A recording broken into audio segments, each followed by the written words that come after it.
The trend that I see right now in the business intelligence environment is towards enterprise-grade deployments. So what I mean by that is Power BI for a long time was part of the Office 365 suite, and Microsoft really thought about it like an Excel or a Word document or a PowerPoint. As it has grown in popularity and in functionality, more and more companies are wanting a complete rollout, right? Something that is at the enterprise level that can apply across, a billion-dollar company.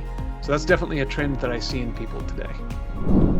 I think this is an important trend because especially large companies are concerned that using Power BI like a Word document or something, or a PowerPoint is going to be hard to govern, hard to manage. And so they're concerned that should they roll this out at a large scale, the tools will not be in place and the procedures and processes won't be in place to manage and control and oversee this sort of thing.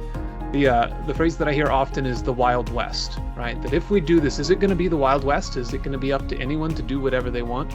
So there's real concern, and I think it's a valid concern from our clients. So one of the things we're doing to try and prepare for this and to provide for our clients is make sure that we have kind of an architect level view of what those rollouts look like. And we can answer the questions around security and mobile devices and how to do continuous improvement and continuous development, how to create file repos and push out code into different environments, to create the procedures and the processes, and to have demonstrations that we can run. So we can say, if you're thinking about an enterprise grade deployment, here, look at this. This is an example of what that could look like. And we're the team to get you there. We're the people who can say, let me guide you every step of the way. We know what to do next so that at the end, you've got something really robust.